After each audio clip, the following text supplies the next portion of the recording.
6.3 का पहला सवाल, और सवाल में पूछा है उच्चतम और निम्नतम मान कितने हैं। उच्चतम और न्यूनतम मान कितने हैं। उच्चतम का मतलब अधिकतम, यानी किसी भी फलन के अंदर अगर हम उसके प्रांत से अवयव रखें तो उसका जो उत्तर आता है वो अधिकतम कितना आ सकता है, वो उसका उच्चतम मान होता है। कोई भी फलन दिया हो उसमें x के मान रखें हम लोग, तो उसके अंदर अधिकतम कितना उत्तर आता है वो उसका उच्चतम मान होता है। उच्चतम भी वैसे 2-3 टाइप के होते हैं, एक स्थानीय उच्चतम होता है, एक निरपेक्ष उच्चतम होता है, एक सीधा उच्चतम होता है। दोनों तीनों में थोड़ा थोड़ा फर्क होता है, वो सवालों में बताएंगे आपको। पहले ये आसान से सवाल है जो ओरली अपने को करने हैं, मौखिक रूप से करने हैं कि इसका अधिकतम मान कितना आएगा, निम्नतम कितना आएगा। अब जैसे ये सवाल है, इसी से रिलेटेड सवाल मैं एक और लिखता हूं। जैसे मान लो x स्क्वायर होता, ये मान लो कोई फलन होता f(x) बराबर x स्क्वायर। आप इस फलन में x के मान रखते जाओ, 1 2 3 4 5 6 7 8 9 10, जितना मर्जी बड़ा मान लिख दो, तो इसका उत्तर अधिकतम कहां तक जा सकता है। जैसे हमने 10 लिखा 100, 18 लिखा 324 हो गया, ऐसे 51 लिखा आपने 2601 हो गया। इसका मतलब आप जितना लिखोगे उतना बड़ा मान आता जाएगा, यही बात है। तो अधिकतम की कोई सीमा है इसकी? नहीं है। इसका मतलब इसका अधिकतम मान विद्यमान नहीं है। अब बात करते हैं निम्नतम की या न्यूनतम मान की। तो न्यूनतम मान इसमें कितना आ सकता है, इसका उत्तर कितना आ सकता है न्यूनतम। अगर इसमें 0 लिखें तो उत्तर आएगा 0। क्या 0 से भी कम आ सकता है? मेरा मतलब माइनस का। -1 करोगे तो -1 का स्क्वायर +1 होगा, वो 0 से ज्यादा होगा। -2 करोगे 4 आ जाएगा, यानी वो प्लस का 4 होगा, 0 से ज्यादा होगा। तो ये इसकी मिनिमम वैल्यू है 0, इससे कम ये नहीं आ सकता। तो इसका केवल निम्नतम मान है। और अगर इसके अंदर मैं +3 कर दूं तो अब अधिकतम में तो कोई फर्क नहीं पड़ेगा। अधिकतम तो x की जगह 1 लाख करोगे, स्क्वायर करोगे, बहुत बड़ा आएगा। पर निम्नतम ये इतना 0 हो सकता था। अब 0 में 3 जुड़ा हुआ है, ये 3 तो रहेगा, ये 3 तो 0 नहीं हो सकता। इसलिए अब इसका निम्नतम मान कितना हो जाएगा? 3 से कम नहीं आएगा ये। अगर 3 से कम आता है तो 3 से कम कब आ सकता है? मान लो 3 से कम हम सोच रहे हैं कि 2 आ जाएगा। 2 तो तब आएगा जब यहाँ क्या आएगा? -1। क्या इससे -1 आ सकता है?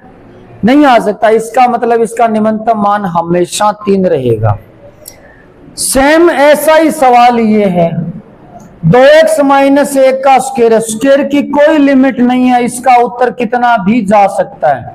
आप x की जगह मान लो जैसे आपने 50 किया, 50 दूआ 100 - 1 99, 99 का वर्ग 9801, यानी 9801 + 3 होगा। अगर आपने इसके अंदर x की जगह 1000 कर दिया तो और बड़ा मान आ जाएगा। तो स्क्वायर के अंदर अधिकतम की कोई लिमिट ही नहीं है, कितना भी आ सकता है। बात करते हैं निम्नतम की। निम्नतम में ये मिनिमम कितना हो सकता है? स्क्वायर वाला पद 0 हो सकता है। कितना हो सकता है? 0 कब होगा? x की जगह आप 1/2 रख दो। x की जगह 1/2 करोगे, गुणा में 2 -1, ये 0 हो गया। 0 का स्क्वायर 0। तो ये 0 से कम कभी नहीं हो सकता। अब 0 से कम अगर करना भी चाहोगे, स्क्वायर वाले पद से कभी माइनस का उत्तर आता ही नहीं है, क्योंकि अगर इसमें बाई चांस माइनस की संख्या आएगी तो स्क्वायर उसको किसका कर देगा। तो मिनिमम फिर ये पूरा कितना हो सकता है? 3, क्योंकि न्यूनतम इसका कितना हो जाएगा? इसका न्यूनतम 0 हो जाएगी इसकी मिनिमम वैल्यू, और प्लस इसमें 3 है, तो निम्नतम मान कितना हो गया? कितना हो गया निम्नतम मान? तो इसका निम्नतम मान 3 होगा, अधिकतम विद्यमान नहीं है। कोई दिक्कत इसमें? अब इस पे आ जाओ। +10 छोड़ो, एक बार माइनस भी छोड़ो। ये सवाल है, मान लो इसका अधिकतम मान बताओ कितना होगा। यहाँ पे स्क्वायर है, अधिकतम कितना आएगा? अधिकतम की कोई सीमा नहीं है, अधिकतम विद्यमान नहीं है। निम्नतम कितना होगा? इसका 0 होगा। क्या होगा? और निम्नतम कब आएगा? जब x की जगह क्या रखेंगे 1, तो इसका निम्नतम 0 है, अधिकतम नहीं है। अब लगा दिया माइनस, अब उल्टा हो जाएगा। अब निम्नतम की कोई सीमा नहीं है। क्यों नहीं है? क्योंकि आगे क्या आ गया माइनस। आपने मान लो x की जगह 70 किया, 70 माइनस ये कितना हो गया 69 हो गया। फिर 69 का स्क्वायर करोगे, समझ में आ रही है बात? तो 69 का वर्ग करोगे वो माइनस में जाएगा। समझ में आ रही है बात? तो माइनस में जाएगा, तो माइनस में तो ये कितना भी हो सकता है। माइनस में x की जगह आप 1000 कर दो, तो ये तो 9999 का वर्ग हो जाएगा, सॉरी 999 का वर्ग हो जाएगा, और वो भी माइनस में जाएगा क्योंकि आगे माइनस लगा है। तो माइनस में इसका मान चलता जाएगा, माइनस इनफाइनाइट तक जा सकता है। तो निम्नतम विद्यमान नहीं है। अधिकतम कितना आ सकता है? अधिकतम x की जगह 1 करो, क्या आएगा 0। 0 से ऊपर जाएगा ही नहीं है। 0 से ऊपर आप 1 2 3 4 लाने की कोशिश करोगे, नहीं आएगा। मान लो x की जगह आपने 2 कर दिया, या x की जगह -2 कर दिया, -2 -1 -3 का वर्ग -9, -3 का वर्ग 9 हो गया, 9 आगे माइनस, वो माइनस में आ जाएगा वापस। तो इसका अधिकतम मान कितना हुआ 0, तो इसकी मैक्सिमम वैल्यू 0 है। अरे तो रुक जाओ 1 मिनट है, मैं इसकी बात कर रहा हूं। इसकी मैक्सिमम वैल्यू कितनी है 0 है। बात समझ में आ गई है? कोई दिक्कत इसमें? मिनिमम क्यों नहीं है? क्यों? मिनिमम आगे माइनस लगा है, तो माइनस में तो कितना ही जा सकता है ये। अब मैक्सिमम इसकी यहां तक 0 है, अब इसमें +10 हो रहा है, तो +10 ऐड कर दो, यानी मैक्सिमम वैल्यू कितनी हो गई 10 हो गई। बात समझ में आ गई? इस पे आ जाओ। इसका अधिकतम मान बताओ x³ का, +1 छोड़ो तुम लोग, अधिकतम बताओ कितना आएगा। x का मान बढ़ाते जाओ, प्लस के x का 1000 2000 3000 4000 5000 मान बढ़ता जाएगा। माइनस में करोगे तो -1 -2 -3 -100 की पावर 3 करोगे, माइनस में 1 लाख आ जाएगा। तो माइनस में भी ये घटता जाएगा, प्लस में भी बढ़ता जाएगा। तो ना इसका मिनिमम है ना इसका मैक्सिमम है। आप इनको ग्राफ से भी देख सकते हो। जैसे इसका ग्राफ बनाओगे इस तरीके से आएगा x³ का ग्राफ, ना इसका उच्चतम पता ना इसका निम्नतम पता। इनका भी ग्राफ बना सकते हो, परवलयाकार बनेगा इनका ग्राफ। मैं शॉर्ट में बता रहा हूं, हालांकि बना रहा हूं वो गलत बना रहा हूं, लेकिन शेप बता रहा हूं, केवल परवलय बनेगा इससे। अब इसकी मिनिमम वैल्यू कितनी हो गई 0, और अधिकतम पता नहीं। अगर माइनस है आगे तो ग्राफ उल्टा बनेगा, ऐसे बनेगा, अधिकतम 0 मिनिमम पता नहीं। तो ग्राफ से छोड़ो, आप नॉर्मली सोच लो। अब जैसे ये सवाल है, मापांक छोड़ो एक बार, इसका अधिकतम सोचो कितना आ सकता है। अधिकतम x की जगह मान रख के देख लिया करो फटाफट मन ही मन में, अधिकतम कितना आएगा। अधिकतम विद्यमान नहीं है। न्यूनतम क्या माइनस में जा सकता है? ये स्क्वायर की तरह काम करेगा, माइनस में जा ही नहीं सकता। मिनिमम कितना आ सकता है 0। इसका ग्राफ ही पता है आपको, ग्राफ इसका यहां बनता है -2 पे। मिनिमम मान कितना है इसका? मान बताता है हमेशा y अक्ष। कौन बताता है? y अक्ष पे ग्राफ किस, यहाँ पे y अक्ष की सीध में कहां तक है 0 की सीध में है, y पे नीचे है ही नहीं ग्राफ, तो मिनिमम इसका 0 और ऊपर का पता नहीं। अब इसमें प्लस क्या था या माइनस था? दूसरे का पहला है -1, तो इसका मिनिमम 0 था, -1 हो रहा है, तो मिनिमम कितना हो जाएगा -1। तो इसकी मिनिमम वैल्यू -1 का, अधिकतम की कोई सीमा नहीं है। ऐसे ये सवाल है -x + 1 3, ये जो x + 1 का मापांक है इसकी मैक्सिमम पता नहीं है, मिनिमम तो ये 0 ही होगा। मिनिमम कितना होगा 0। अब इसके आगे माइनस लगा है, उल्टा हो गया। जो भी मान प्लस का आ रहा था वो अब सारा किसका हो जाएगा, तो माइनस में नीचे कहीं तक जा सकता है। ये 90 रखोगे 90 की 91 में, वो भी माइनस में। 1000 करोगे 1001 माइनस में, तो माइनस में पता नहीं कहां तक जाएगा, ऊपर कहां तक जाएगा ये बताओ। ऊपर कहां तक जाएगा, ये 0 तक। कहां तक जाएगा? अब इसमें प्लस क्या था? 3, तो अधिकतम वैल्यू कितनी हो गई? 3। अब आ जाओ इस सवाल पे। ये थोड़ा सा अलग टाइप का सवाल है, थोड़ा सा अलग टाइप का सवाल है। इसमें नॉर्मली देखने पे पता नहीं चलता कि इसका अधिकतम मान कितना आएगा, न्यूनतम मान कितना आएगा। अभी जो हम सवाल कर रहे थे इनमें स्क्वायर था, ये देखो।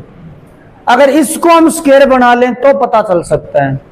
स्क्वायर का मतलब होल स्क्वायर, पूर्ण वर्ग बना लें तो पता चल सकता है। 7वें चैप्टर में समाकलन में आपको पूर्ण वर्ग बनाना बताया है। 10वीं क्लास में 4थे चैप्टर में पूर्ण वर्ग विधि आती थी, तो वही विधि लगानी है। इसको होल स्क्वायर बनाना है। होल स्क्वायर बनाने के 2 स्टेप होते हैं। पहला स्टेप होता है एक्स स्क्वायर का गुणांक 1 करो। +3 आप अलग छोड़ सकते हो, इसका कोई रोल नहीं होता होल स्क्वायर में ज्यादा। एक्स स्क्वायर का गुणांक 1 करो, क्या बना?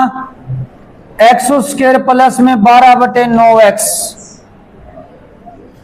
कर दिया। कोई दिक्कत इसमें? 9 कॉमन ले लिया। एक्स स्क्वायर का गुणांक 1 करना पड़ेगा। पहले इसको थोड़ा सा सही करते हैं। 9 का 9, एक्स स्क्वायर 3 से कट जाएगा, 4x/3 प्लस और +3 पड़ा है। अब दूसरा स्टेप क्या होता है, मैं लिख देता हूं। पहला स्टेप होता है एक्स स्क्वायर का गुणांक 1 करो। दूसरा स्टेप होता है जो x का गुणांक होता है उसका आधा और आधे का वर्ग आपको प्लस माइनस करना होता है। जोड़ना भी होता है, घटाना भी होता है। तो सिंपल सी बात है, कोई चीज जोड़ेंगे तो वो बैलेंस के लिए माइनस भी तो करनी पड़ेगी। अब यहाँ x का गुणांक कितना है? 4/3 का आधा 2/3। 2/3 का वर्ग जोड़ना है, 2/3 का वर्ग घटाना है।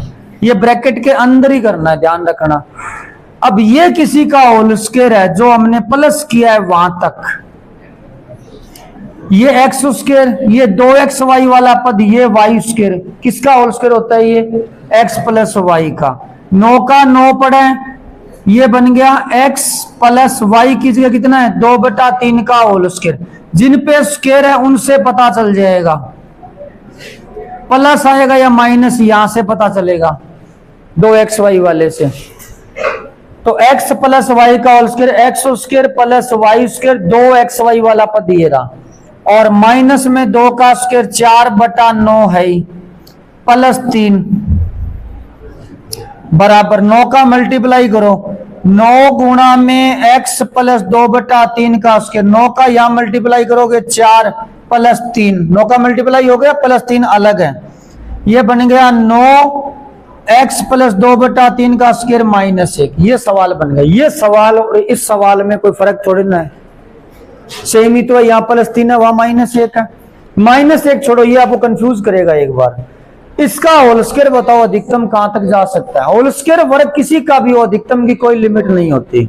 मिनिमम है 0, तो मिनिमम 0 है, आगे -1 है, तो मिनिमम मान कितना हो गया? -1। इस तरीके से ये सवाल करोगे। एक बार उतार लो इसको। सवाल नंबर 3 में एक शब्द पूछा है, स्थानीय उच्चतम और निम्नतम, और एक शब्द आएगा आगे, चौथे या 5वें सवाल में आएगा। 5वें सवाल में निरपेक्ष उच्चतम और निम्नतम, दोनों शब्दों में फर्क समझ लो। निरपेक्ष उच्चतम और निम्नतम, और एक होता है सीधा उच्चतम। मैं तीनों में फर्क समझा रहा हूं और दोबारा बताऊंगा, इसलिए एक ही बार में समझ लो। स्थानीय उच्चतम निम्नतम, निरपेक्ष उच्चतम निम्नतम और एक उच्चतम निम्नतम, तीनों शब्दों में मामूली सा फर्क है। क्या फर्क होता है आपको एक ग्राफ से समझाते हैं। मान लेते हैं अपने एक नॉर्मल सा कोई ग्राफ बना रहे हैं ऐसे रैंडमली।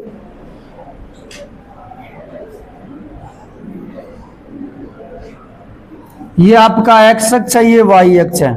जब भी मैं कोई शब्द बोलूं कि यहां ग्राफ का मान कितना है, तो मान का मतलब होगा आपको y अक्ष पर देखना है। किस पर देखना है? मान हमेशा y अक्ष बताता है, तो हम इस तरीके से ग्राफ बना रहे हैं।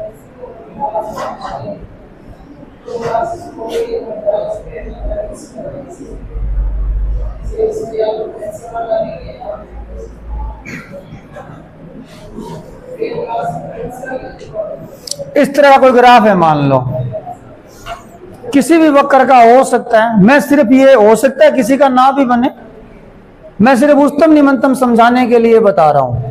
अब मैं यहाँ x के मान लिख रहा हूं। यहाँ x का मान है 1, यहाँ मान है 2, यहाँ 3 है, यहाँ 4 है, यहाँ ऑलमोस्ट 5 है, यहाँ 6 है, यहाँ 7 है, यहाँ 8 है, यहाँ 9 है। ठीक है, अब y के मान लिख रहा हूं। इसकी सिद्ध में है लगभग मान लो 1, इसकी सिद्ध में है मान लो लगभग 2, इसकी सिद्ध में लगभग 3 है, यहाँ 4 मान लो, इसकी सिद्ध में 5 मान लो। ठीक है, इसकी सिद्ध में मान लो यहाँ 6 रह गया बीच में, और यहाँ मान लो 7 है। ये सारी आ जाएंगी सिद्ध में, ऑलमोस्ट आ जाएंगे। ठीक है, अब मेरा आपसे सवाल है, छोटे छोटे सवाल हैं, जरा उनका जवाब देना ताकि आपको सवाल समझ में आए। जब x का मान 1 है तो y का मान कितना है? ऑलमोस्ट 3 है। 2 है तब मान कितना है? 1 है। 3 है तब मान कितना है? 5 है। 4 पे मान कितना है? 2 मान लो। 5 पे मान 7 है। 6 नहीं है, 7। 6 पे मान कितना है? ये रहा, यहाँ टकरा रहा है। 6 पे मान 4 मान लो। 7 पे कितना है? 5 है। 8 पे कितना है? 2 मान लो। 9 पे लगभग मान लो 3 है। ये मान होगा। ठीक है, अब सबसे पहले बात करते हैं स्थानीय उच्चतम के। ये जितने भी मान यहाँ उच्चतम पे टच हो रहे हैं, उच्चतम का मतलब है पहले ग्राफ बढ़ेगा, उसके बाद घटेगा। ग्राफ बढ़ता बढ़ता जब घटना शुरू होगा तो वो एक उच्चतम बिंदु को टच करके आएगा। ये कहलाता है स्थानीय उच्चतम। मैं इन सब के नाम लिख देता हूं पहले, ताकि आपको पता चले।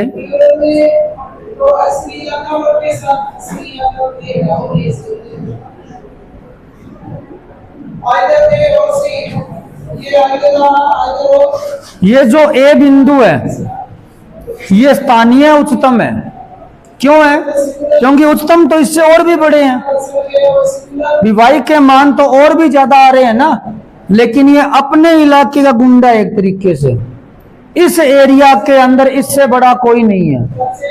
इस एरिया में बात करें तो ये इस इलाके का एक तरीके से गुंडा हो गया। ये यहाँ का उच्चतम व्यक्ति है, इस इलाके का, इतनी दूर का, 1 के आसपास, आधे से मान लो 1.5 तक। ये जो रेंज है, इस रेंज के अंदर ये उच्चतम मान है।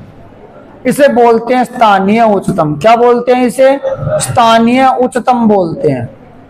तो स्थानीय उच्चतम वाले पॉइंट ज्यादा भी आ सकते हैं। ये सारे स्थानीय उच्चतम है। तो मैं यहां लिख रहा हूं स्थानीय उच्चतम।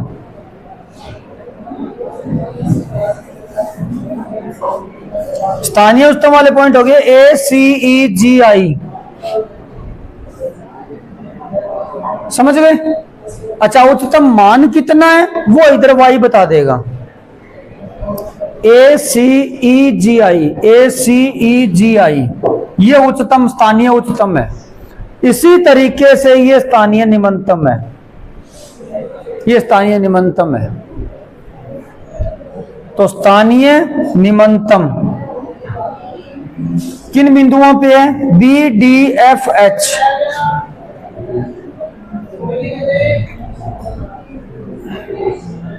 ठीक है, स्थानीय उच्चतम निम्नतम समझ में आ गई। अब बात करते हैं निरपेक्ष उच्चतम निम्नतम। निरपेक्ष उच्चतम निरपेक्ष निम्नतम के अंदर हमें x की रेंज दे दी जाती है कि आपको इतनी रेंज में बताना है कि उच्चतम निम्नतम कितना है। फॉर एग्जांपल 5वें सवाल में देखो, 5वें सवाल में आगे आपको ब्रैकेट के अंदर x का मान दिया है कि आपको इस रेंज में बताना है। जैसे मान ले आपको रेंज दे दी, जरा ध्यान से देखना मेरी बात, आपको रेंज दे दी 1.5 से लेकर, और मान लो आपको बोल दिया 2.5 तक बताओ। 1.5 से 2.5 तक बोल दिया। या ये मान लो आपको बोल दिया 1.5 से लेकर 4.5 तक। आपको बोला इस रेंज में बताओ उच्चतम मान क्या है। अब तुम 4.5 की सीध में देखोगे तो ग्राफ यहीं टच हो जाएगा और 1.5 पे ग्राफ यहां टच हो जाएगा। तो इतने से लेकर इतने तक उच्चतम मान कौन सा है बताओ? सी वाला पॉइंट है। हो सकता है अब मैं मान लो रेंज दे दे 4.8, तो 4.8 पे अगर ग्राफ टच करवाएं तो हम यहां टच हो जाएगा। अब अधिकतम कहां आएगा? यहां आएगा। 1.5 पे मान यहां आ गया और 4.8 तक अगर दे दे सवाल तो 4.8 पे यहां ग्राफ टच होगा, तो यहां देखना पड़ेगा मान कितना है, 6.5 है कि 6.25 है। तो निरपेक्ष उच्चतम निम्नतम का मतलब उस रेंज से ग्राफ शुरू कर दो यहां से, और यहां से देखते जाओ उच्चतम कहां, यहां टच हो रहा है, ये उच्चतम पॉइंट है। अब ये भूल जाओ, जरूरी नहीं है कि ये उच्चतम होगा या ये निम्नतम होगा, ऐसा कुछ नहीं है। इन सब में जहां पे ग्राफ जहां ऊपर तक गया है लास्ट वो उच्चतम है, जहां नीचे तक आया वो निम्नतम है। अब यहां निम्नतम कौन सा पॉइंट होगा? बी। अगर ये डी थोड़ा बी से भी नीचे होता तो फिर निम्नतम ये वाला होता। ये बोलते हैं किसी रेंज में उच्चतम निम्नतम बताना। समझ में आ गई बात? चलो एक ग्राफ और बना रहा हूं मैं। जैसे साइन का ग्राफ होता है, इस तरीके से होता है साइन का ग्राफ। यहां होता है 0, यहां होता है 90 और यहां होता है पाई। अगर मैं आपसे पूछूं 0 से 90 तक साइन का उच्चतम मान कितना है बताओ? 0 से 90 तक कितना है? 1 है ना। 1 0 से 90 तक अधिकतम मान कितना होता है? 1 होता है। और अगर बात करते हैं 0 से 45 तक, फिर पाई/2 हटा ही दूं, मैं कह दूं 0 से पाई/4 ही बताओ मेरे को। अब 0 से पाई/4, पाई/4 यहाँ पाई/4 पे हमें उच्चतम मान मिल जाएगा और वो कितना होगा? 1/√2। अगर ग्राफ को देखें तो क्या 1/√2 उच्चतम मान है इसका? नहीं है। तो निरपेक्ष उच्चतम निम्नतम का मतलब होता है एक परफेक्ट रेंज में बताना, बड़े ब्रैकेट में बताना। निरपेक्ष उच्चतम निम्नतम समझ में आ गया? ठीक है। अब बात करते हैं उच्चतम निम्नतम के। उच्चतम निम्नतम का मतलब होता है पूरे ग्राफ में सबसे बड़ा कौन सा है? पूरे ग्राफ में, इस ग्राफ में सबसे उच्चतम मान कौन सा था? ई। ये है शुद्ध उच्चतम। और निम्नतम कौन सा था? निम्नतम मान लो सबसे नीचे एच मान लो, सबसे नीचे ये मान लो है, बी लग रहा है, बी लग रहा है तो ये सबसे निम्नतम है, तो ये निम्नतम है। अगर पूरे ग्राफ में उच्चतम निम्नतम पूछे तो सारे उच्चतम निम्नतम निकालने पड़ेंगे। उसके बाद जो सबसे कम है वो निम्नतम हो गया, उसके बाद जो ऊपर है वो क्या हो गया? उच्चतम हो गया। रिपीट कर रहा हूं, स्थानीय उच्चतम निम्नतम का मतलब है अपने एक विशेष इलाके में, मतलब जहां जहां से ग्राफ मुड़ के आ रहा है ना वो उच्चतम निम्नतम है। निरपेक्ष का मतलब एक रेंज में, और उच्चतम निम्नतम का मतलब है टोटल ग्राफ के अंदर सबसे बड़ा मान कौन सा आया वो उच्चतम होगा और सबसे कम कौन सा आया? निम्नतम। जो पहले दूसरे सवाल में हम कर रहे थे ना वो सीधे उच्चतम निम्नतम थे। आप देखो वहां इतना ही कहा था उच्चतम निम्नतम मान बताओ। तीसरे सवाल में कह रहे स्थानीय उच्चतम निम्नतम बताओ, पांचवें में कहेगा निरपेक्ष उच्चतम निम्नतम बताओ। तीनों में थोड़ा थोड़ा फर्क है। बात समझ में आ गई? ठीक है। पहले सवाल का ग्राफ पता है आपको? सवाल तो आपने कर ही लिया, fx बराबर x²। ग्राफ बनाने के लिए हमेशा बराबर में y लो, x² बराबर y। थोड़ा याद है क्या होता है ये? x² बराबर y परवलय होता है। और कौन से अक्ष पे बनता है ये? y अक्ष पे। आपको क्या लग रहा है इसका अधिकतम मान कहां जा रहा है? अनंत की ओर जा रहा है। निम्नतम 0। 0 कहां देखा? x अक्ष पे या y अक्ष पे? y अक्ष पे। तो निम्नतम यही है 0 जो आपने कैलकुलेशन से निकाला है। आप ऐसे ग्राफ से भी बता सकते हो। ठीक है। 3 दोनों साथ में करेंगे। तीसरा सवाल है hx बराबर में sin x प्लस में cos x, और आगे x का मान दिया 0 से 90, और gx बराबर दिया है x³ माइनस 3x। जरा ध्यान से देखना, इस चैप्टर में एक खास बात यह है कि इसमें सारे सवाल एक जैसे हैं, कैलकुलेशन सब में थोड़ी थोड़ी अलग है। तो सबसे पहले इसका अवकलन करेंगे।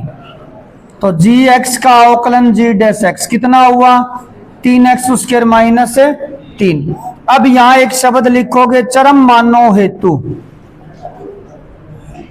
एक्सट्रीम पॉइंट के लिए लिख रहे हैं। चरम मानों का मतलब ये है कि जो अधिकतम और निम्नतम मान आते हैं उसके लिए किया जा रहा है। ये क्या करना होता है, g' बराबर 0 करोगे तो 3x² माइनस 3 बराबर 0। यहां से x के दो मान आएंगे, प्लस का 1 और माइनस का 1।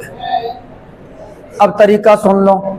अब आपको ये मान रखने हैं डबल अवकलन में। किसमें रखोगे, डबल अवकलन अगर प्लस का आ गया तब तो मान है निम्नतम, डबल अवकलन माइनस का आ गया तब मान है उच्चतम, और डबल अवकलन आ गया 0 तो आपको फिर तीसरी बार अवकलन करना पड़ेगा। तीसरी बार के अवकलन से जो मान आएंगे वो चौथी बार के अवकलन में रखने पड़ेंगे। चौथी बार का अवकलन जो है वो अगर प्लस का आया तो निम्नतम होगा, माइनस का आया तो उच्चतम होगा। अगर चौथी बार का अवकलन 0 आ जाता है तो फिर पांचवी बार करना पड़ता है, और पांचवी बार का अवकलन x के मान बताता है, वो छठी बार के अवकलन में रखने होते हैं। उच्चतम निम्नतम का फैसला सुन लो, उच्चतम निम्नतम का फैसला 2 बार अवकलन बताता है, 4 बार वाला अवकलन वाला पद बताता है, या 6 बार अवकलन वाला पद बताता है। हमारे ऐसा 1 या 2 ही सवाल हैं जिसमें 2 बार अवकलन की बजाय हमें तीसरी और चौथी बार करने पड़ते हैं। उनका भी एक दूसरा तरीका है, तो हम वो सवाल तीसरी चौथी बार के अवकलन से ना करके किसी और तरीके से करेंगे। तो ये मान लो आपके सिलेबस में ऐसे सवाल नहीं है जहां आपको 2 बार से ज्यादा अवकलन करना पड़े। तो उच्चतम निम्नतम का फैसला कौन बताएगा, डबल अवकलन। कौन बताएगा, या तो डबल बताएगा, या 4 बार अवकलन बताएगा, या 6 बार अवकलन बताएगा। और उच्चतम निम्नतम कहां होंगे वो सिंगल अवकलन बताता है, 1 पर आएगा या -1 पर आएगा वो सिंगल अवकलन बता रहा है, या 3 बार अवकलन बताता है। 1 बार, 3 बार, 5 बार अवकलन का काम है वो मान बताना जहां उच्चतम या निम्नतम आएगा। 2 बार, 4 बार, 6 बार का काम ये है कि उच्चतम है या निम्नतम है ये बताना। उच्चतम निम्नतम मान कितना है ये फलन खुद बताता है, इसमें रखना पड़ता है। बात समझ में आ गई। तो अब आपको डबल अवकलन करना है। चलो डबल अवकलन कर देते हैं। g'(x) कितना आया, 6x। अब उच्चतम होगा या निम्नतम होगा ये मान रखो। g' पहले कर दो 1, कितना आया, 6। ग्रेटर देन 0 आया, इसका मतलब x बराबर 1 पर निम्नतम है। क्या होगा, निम्नतम, क्योंकि प्लस का आ गया। अब g' -1 करो, -1 करोगे, -6 लेस देन 0, इसका मतलब उच्चतम है। तो उच्चतम निम्नतम किसने बताया, डबल डैश ने। कहां होगा ये किसने बताया, g' ने। मतलब 1 पर आएगा या -1 पर आएगा। कितना होगा उच्चतम मान निम्नतम मान, वो कौन बताएगा, फलन खुद बताएगा। तो फलन का मतलब ये रहा g, और इसमें कर दो 1 करोगे उत्तर आएगा 1 का क्यूब -3, कितना आ गया, -2। ठीक है, g -1 करो तो -1 की क्यूब -1 -3 इंटू -1 तो कितना आ गया ये 2। तो उच्चतम मान 2 है, निम्नतम मान -3 है। बस ये इसका फाइनल जवाब। अब ये देखो सवाल तीसरा सवाल वही काम, और ये सवाल तो बहुत इंपॉर्टेंट है क्योंकि ये सवाल चैप्टर में 2-3 बार है। इसी पेज पे आखिर में देखो, इसी सवाल में 0 से 2 पाई तक और है यही सवाल। अगला ही सवाल है sin x minus cos x का। आगे नीचे भी इस चैप्टर के लास्ट में भी है इसी पेज पे। तो ये सवाल 2-3 बार है, इसलिए ये बहुत इंपॉर्टेंट उदाहरणों में भी है। तो ये पद बहुत इंपॉर्टेंट है, इसको ध्यान से समझना। कभी ये sin x minus cos x आएगा, कभी sin x plus cos x आएगा, तरीका एक ही रहेगा। सबसे पहले अवकलन करेंगे sin x का अवकलन cos x का अवकलन है माइनस sin x। अब वही रटी रटाई लाइन लिखोगे, चरम मानो हेतु h' बराबर 0 करोगे, इसका मतलब cos x minus sin x बराबर 0। यहां से x के मान निकालने हैं, तरीका मत भूल जाना। बराबर 0 करके किसके मान निकालते हैं, x के। तो यहां से x का मान निकालने के लिए sin x इधर ले जाओ, यानी ये बन गया cos x बराबर sin x। cos लगा दो भाग में sin के, तो tan x बराबर 1, tan x बराबर 1, x का मान कितना आ गया, π/4। अब एक चीज नोट कर लेना, tan x का मान 1 केवल π/4 पर ही नहीं होता है, बहुत जगह होता है। पर आपको ये देखना है इस रेंज में कितने आते हैं, 0 से 90 तक तो ये एक ही आएगा, तो बस ये एक ही काफी है। अब करूं क्या इसका डबल अवकलन में। अब डबल अवकलन करना है, ये सिंगल है, आप डबल अवकलन करोगे। cos x का अवकलन हो गया माइनस का sin x और माइनस sin x का हो गया cos x। इस डबल अवकलन में x का मान रखो π/4, तो माइनस का sin π/4 माइनस का cos π/4, ये उत्तर आ गया माइनस का √2। ये नेगेटिव है कि पॉजिटिव है? लेस देन 0 है, इसलिए x बराबर π/4 पर क्या होगा, उच्चतम मान आएगा, स्थानीय उच्चतम। कौन सा मान आएगा? स्थानीय उच्चतम का सवाल चल रहा है, तो स्थानीय उच्चतम आएगा, ठीक है ना। तो कितना आएगा उच्चतम मान, वो फलन खुद बताएगा। तो h π/4 ये रखोगे sin π/4 प्लस में cos π/4, sin 45 cos 45 का मान लिख देना, ये आ जाएगा आपका मान √2 टोटल। तो ये इसका उच्चतम मान है।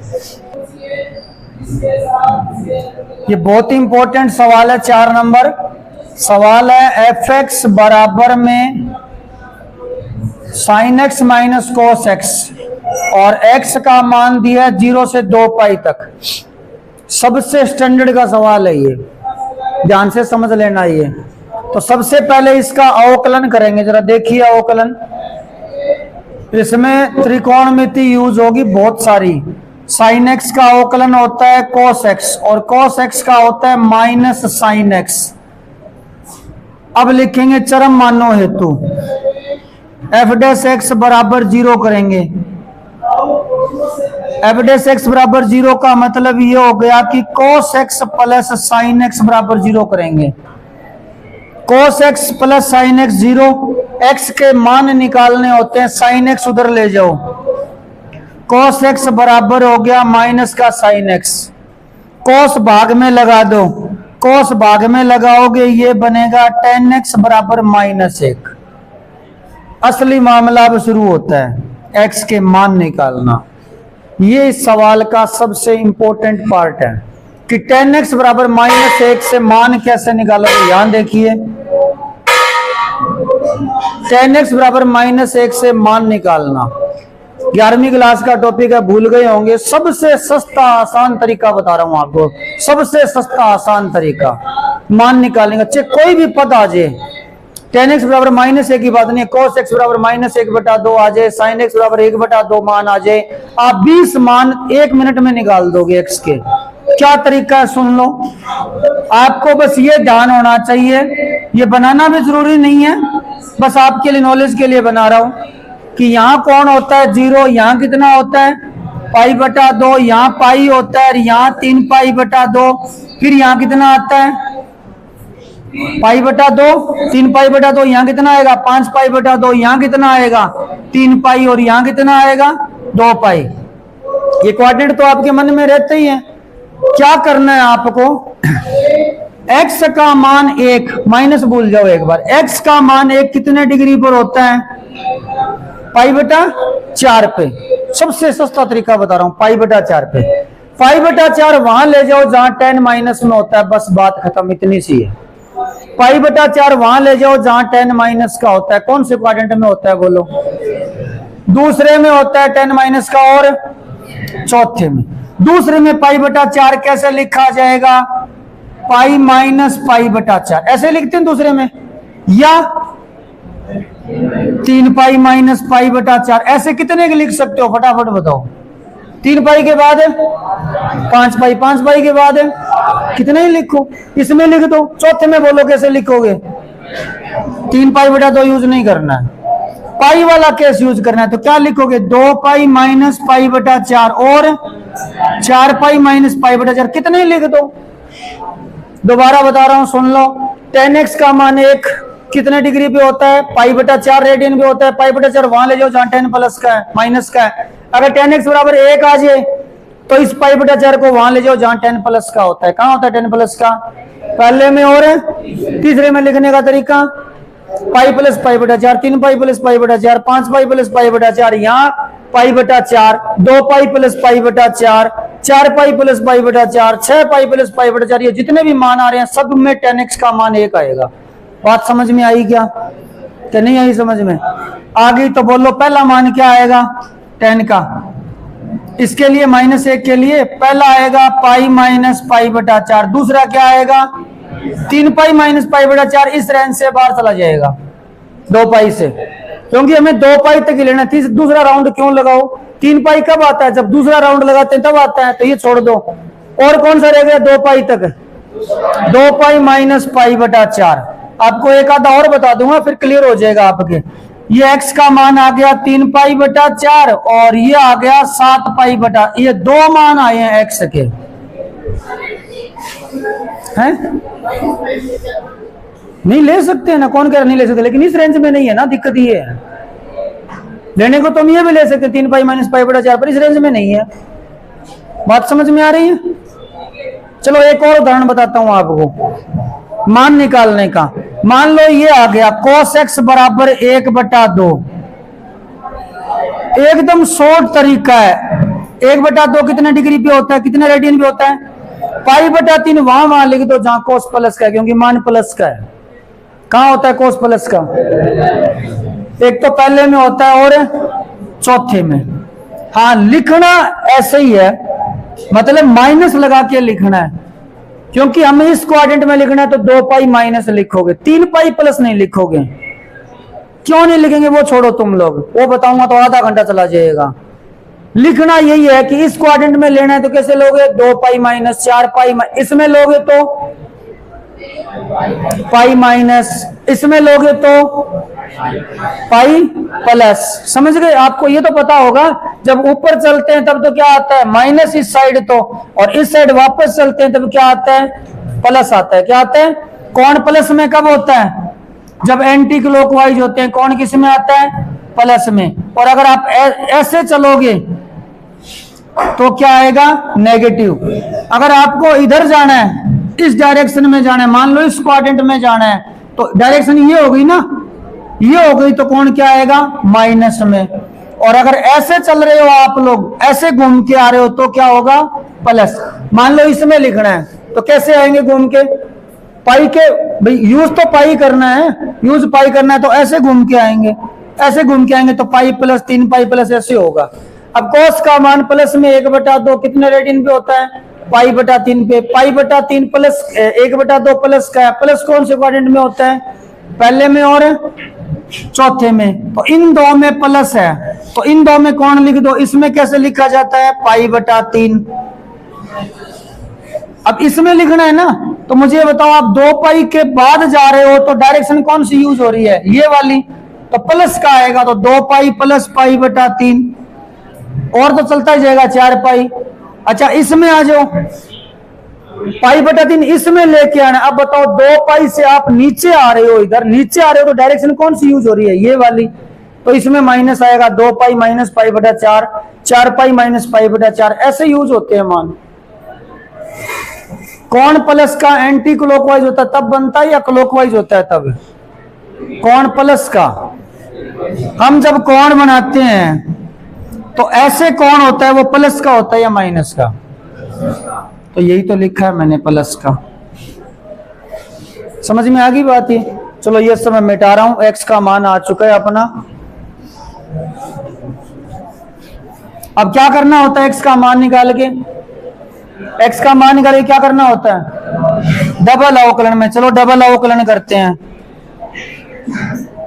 हाँ डबल अवकलन, सिंगल ये रहा, डबल अवकलन करते हैं। डबल अवकलन आएगा cos x का माइनस साइन x, और साइन x का आएगा cos x। इसमें रख दो f डबल डैश x की जगह करोगे 3 π/4, माइनस साइन x की जगह 3 π/4, प्लस cos x की जगह 3 π/4। अब मान कैसे निकलेगा? वैसे ही जैसे आपने निकाला था, पाई माइनस π/4 लिखोगे इसको, यही तो था ना ये। और इसमें क्या करोगे? cos pi minus π/4 minus sine pi minus theta. कौन सा क्वाड्रेंट है? दूसरा। दूसरे में साइन किसका होता है? प्लस का, इसलिए साइन का साइन, और पाई माइनस थीटा तो π/4 का π/4 आएगा। पाई के केस में साइन साइन में रहता है। ये बताओ कौन सा क्वाड्रेंट है? सेकंड। सेकंड में cos किसका होता है? माइनस का, और पाई के केस में cos साइन में चेंज होता है। होता है क्या चेंज? नहीं होता चेंज, इसलिए कोस कोस में रहेगा कोस पाई बटा 4। आप मान छोड़ो, पहले ये बताओ ये प्लस का है कि माइनस का है? माइनस का है, तो less than zero, less than zero है, इसका मतलब 3 पाई बटा 4 पर क्या होगा? मैक्सिमम होगा, उच्चतम होगा। अब दूसरा 7 पाई बटा 4 पे देख लो, एफ डबल डैश 7 पाई बटा 4, डबल डैश कहाँ है? ये रहा, माइनस का साइन 7 पाई बटा 4 प्लस कोस में 7 पाई बटा 4 माइनस साइन 7 पाई बटा 4 वो कैसे लिखोगे? 2 पाई माइनस पाई बटा 4, ठीक है, और प्लस में कोस 2 पाई माइनस पाई बटा 4 साइन 2 पाई माइनस थीटा। जल्दी बताओ कौन सा क्वाड्रेंट है? चौथा। चौथे में साइन किसका होता है? माइनस का, इसलिए प्लस, और पाई के केस में साइन साइन में रहता है, साइन पाई बटा 4, ये चौथा है। चौथे में कॉस प्लस का होता है, कॉस पाई बटा 4, ये टोटल मान प्लस का है, प्लस का इसका मतलब 7 पाई बटा 4 पे मिनिमम आएगा, और मिनिमम मान कितना आएगा वो फलन खुद बताएगा। तो फलन खुद पहले निकालते हैं 3 पाई बटा 4 पे, तो साइन 3 पाई बटा 4 माइनस में कॉस 3 पाई बटा 4, साइन 3 पाई बटा 4, साइन 3 पाई बटा 4, साइन पाई माइनस पाई बटा 4, साइन पाई बटा 4, साइन पाई बटा 4 का मान 1 बटा रूट 2 माइनस कॉस 3 पाई बटा 4, कोस पाई माइनस पाई बटा 4 माइनस कोस पाई बटा 4 यानी माइनस 1 बटा रूट 2, माइनस ये लगा है प्लस 1 बटा रूट 2, ये आपका उत्तर आ गया रूट 2। यहां निकाले हुए हैं मैंने मान, माइनस कोस पाई बटा 4 था ये, तो माइनस 1 बटा रूट 2 हो गया, माइनस यहां पहले से इसलिए प्लस हो गया। क्या था 3 पाई बटा 4 पे? मैक्सिमम, तो मैक्सिमम मान कितना आया? रूट 2।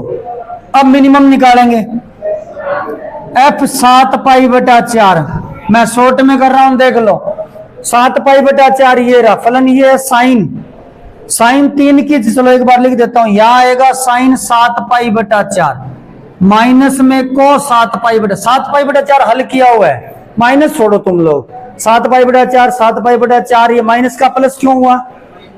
क्योंकि ये माइनस का पाई साइन पाई बटा 4 था, और माइनस साइन पाई बटा 4 कितना होता है? माइनस का 1 बटा रूट 2, कोस 7 पाई बटा 4, कोस 2 पाई माइनस पाई बटा 4, कोस पाई बटा 4, प्लस का आएगा माइनस का? प्लस का, तो प्लस का कितना आएगा? कोस पाई बटा 4, मान कितना होता है प्लस कोस पाई बटा 4 का?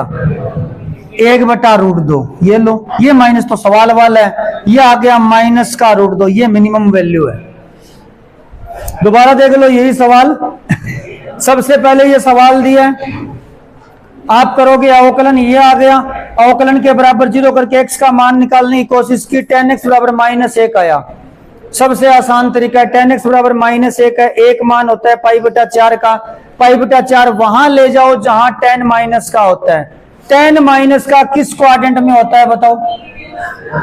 दूसरे में होता है, और दूसरे में कौन कैसे लिखा जाता है? कौन कैसे लिखा जाता है?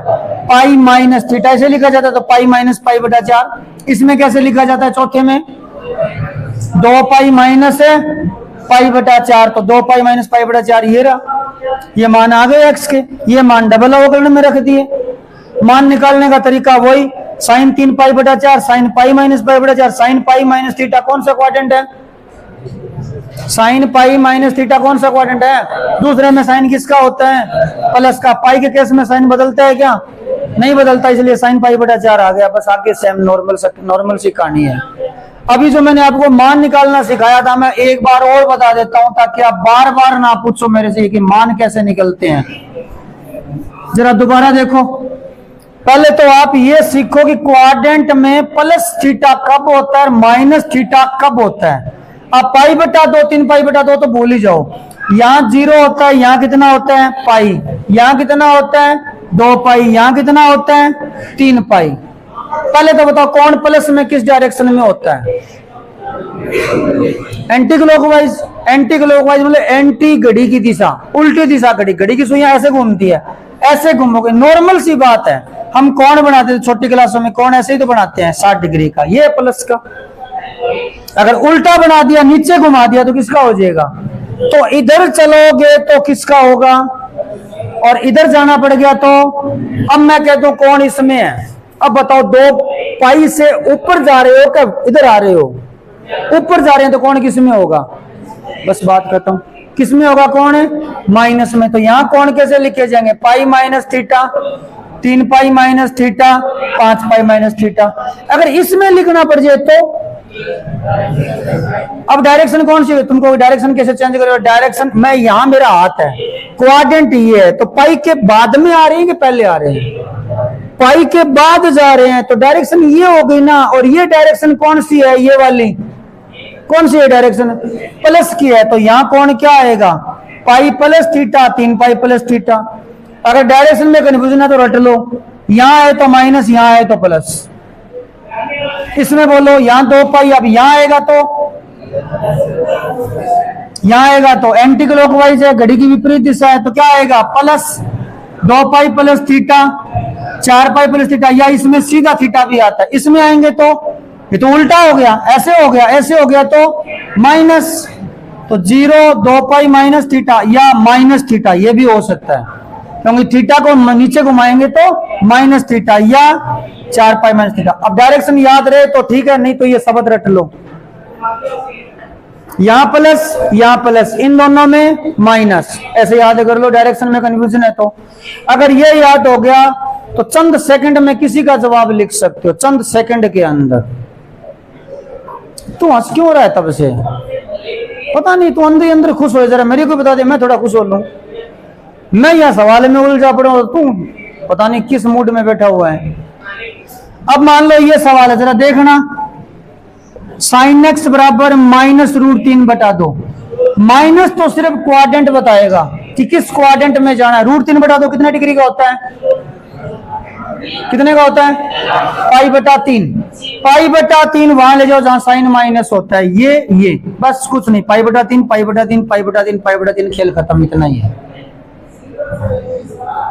साइन माइनस का कहां होता है?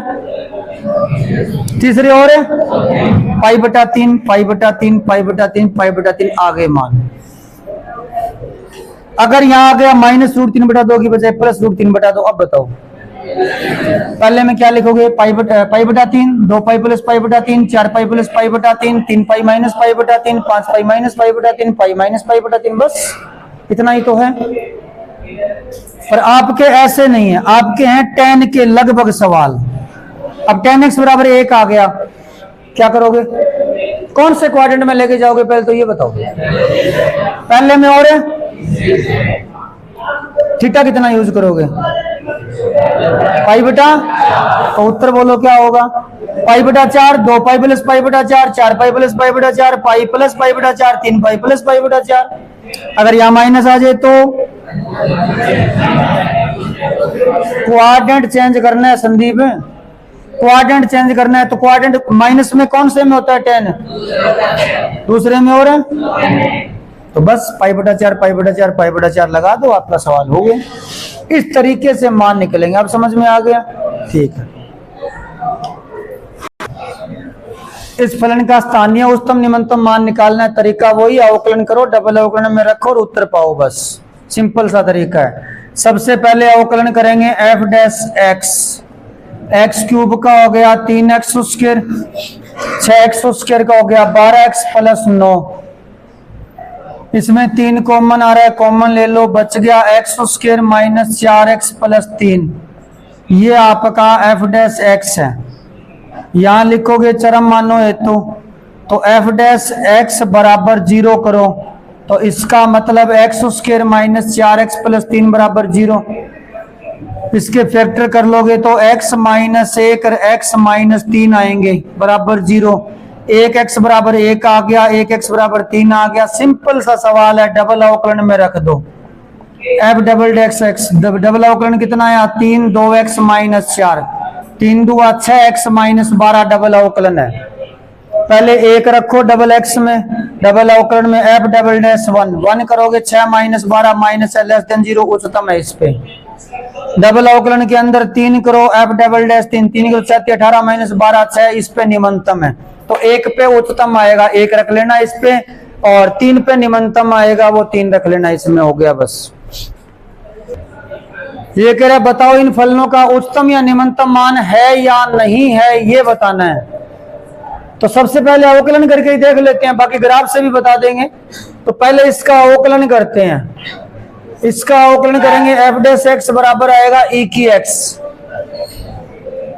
चरम मानो हेतु आपको पता है बराबर 0 करते हैं, तो ई की एक्स बराबर 0 करेंगे। कल पिछले सवालों में वर्तमान ह्रास वाले सवालों में आपको बताया था ई की एक्स का मान हमेशा प्लस का आता है, बताया था ना आपको। ई की 2x का सवाल आया था, तब ई की एक्स का मान कभी 0 आता ही नहीं है। ये जो ई की एक्स है, x की जगह क्या रखें कि 0 आ जाए, कहने का मतलब है ई का मान 2.7 होता है। 2.7 की पावर x, x की जगह जो मर्जी रख दो, कभी 0 नहीं आएगा।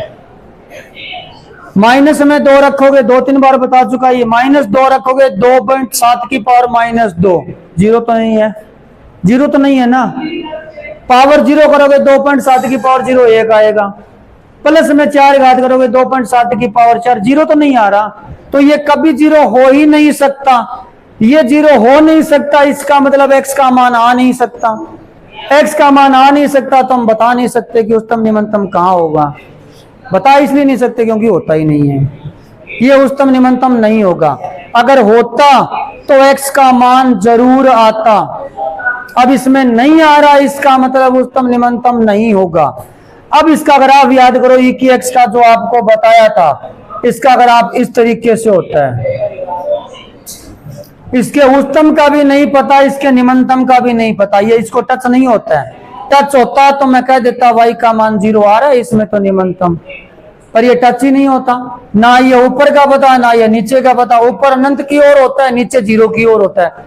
मैं 0 नहीं कह रहा, 0 की ओर होता है, 0 की तरफ अग्रसर होता है। लगभग 0 हो जाता है लेकिन होता नहीं है 0, ठीक है ना। अब बात करते हैं log x की। पहले ग्राफ ही बता देता हूं, log x का ग्राफ ये होता है। इसका उच्चतम कितना है नहीं पता, निम्नतम कितना है नहीं पता, ठीक है। तो इसका मतलब इसका ना उच्चतम है ना निम्नतम है। अब बात कर लेते हैं अवकलन से, जो अपना तरीका है उससे। सबसे पहले इसका अवकलन करेंगे, g डैश x बराबर 1/x। चरम मानो हेतु बराबर 0 करते हैं, 1/x बराबर 0। 1/x बराबर 0 कब हो सकता है, x का मान निकाल के देख लो, पता चल जाएगा।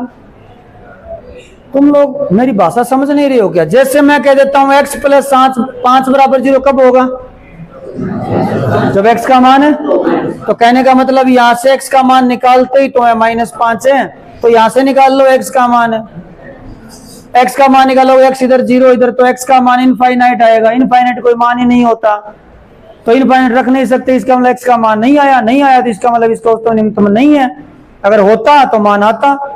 तो यहां से x का मान नहीं आ रहा, x का मान इनफाइनाइट आ रहा है, ये कोई वास्तविक मान नहीं है। इसका मतलब x का मान नहीं आ रहा, नहीं आ रहा तो इसका उच्चतम निम्नतम विद्यमान नहीं है। अब बात करते हैं इसकी। पहले इसका अवकलन करते हैं, h डैश x। अवकलन होगा 3x square plus 2x plus 1। इससे चलो x का मान निकालते हैं। गुणनखंड तो इसके होंगे ही नहीं, अगर गुणनखंड हो जाता तो ये सवाल यहां नहीं देता।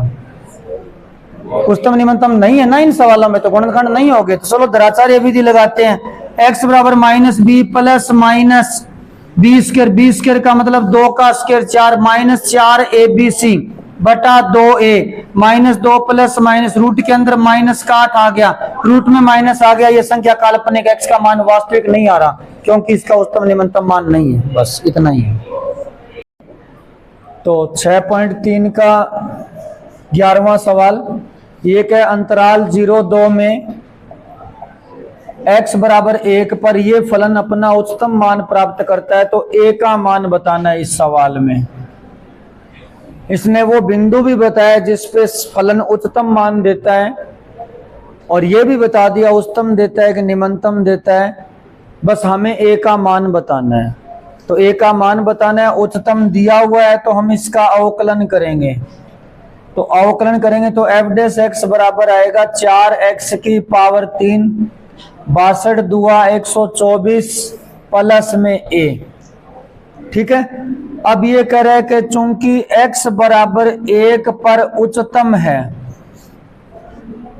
अच्छा, मान लो इस सवाल में x बराबर 1 पर उच्चतम नहीं दिया होता और हमें कहता इसका उच्चतम मान बताओ, तो हम x के मान कैसे ढूंढते हैं? बराबर 0 करके। मैं एक छोटा सा एग्जांपल दे रहा हूं। मान लो किसी फलन का अवकलन जो है x माइनस 5 है, मान लो किसी भी फलन का, या 2x माइनस 5 किसी फलन का अवकलन है। अब x का मान निकालने के लिए हम बराबर में क्या करते हैं? तो x का मान क्या आ गया? 5 बटा, अब 5/2 पर या तो उच्चतम आएगा या निम्नतम आएगा। ऐसे ही इसको पता चला इस सवाल में कि x बराबर 1 पर उच्चतम है, जैसे हमें इस सवाल में पता चल रहा है कि x बराबर 5/2 पे उच्चतम या निम्नतम जो भी है। तो ये जो x बराबर 5/2 आया है, अगर हम लोग वापस इस समीकरण में रख दें तो बराबर क्या आना चाहिए? 0 ही आना चाहिए भाई। जब बराबर 0 करके x का मान निकाला है तो सीधी सी बात है ये x का मान इस समीकरण को संतुष्ट करना चाहिए। हम कोई भी समीकरण ले लें, जैसे ये समीकरण x² माइनस 3x प्लस 2 है, अगर हम यहां से x का मान निकालते हैं, मान लो 1 निकालते हैं, तो 1 इस समीकरण को संतुष्ट करेगा या नहीं करेगा? तो जैसे इसने x बराबर 1 निकाला है, तो इसका मतलब इसने x बराबर 1 कैसे निकाला होगा? बराबर 0 करके निकाला होगा। तो x बराबर 1 पर उच्चतम है, इसलिए f'1 क्या होगा? 0। यानी इस फलन के अवकलन में x का मान 1 रखेंगे तो ये क्या आना चाहिए? 0 आना चाहिए। तो अवकलन के अंदर 1 कर दो, तो f'1 1 करेंगे 4 इंटू 1 की क्यूब माइनस 124 गुणा 1 प्लस a और बराबर क्या होगा? 0। तो ये कितना हो गया? 4 और माइनस 120, तो a का मान कितना आ गया? 120। यानी a का मान 120 होगा। तब आप जब बराबर 0 करोगे तो बराबर 0 करने से x का मान क्या आ जाएगा? 1 आ जाएगा। बात समझ में आ गई? तो इस तरीके से ये सवाल है। 11 नंबर सवाल में लिखा है 0 से 2 पाई में आपको फलन दिया। इस सवाल बहुत ही ध्यान से समझना।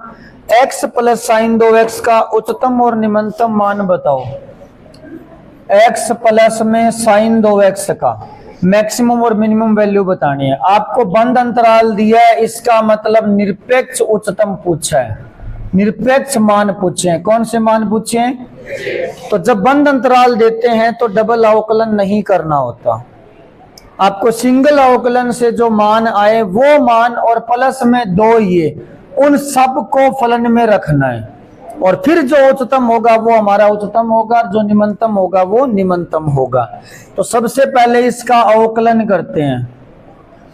f' बराबर 1 प्लस में क्या आएगा?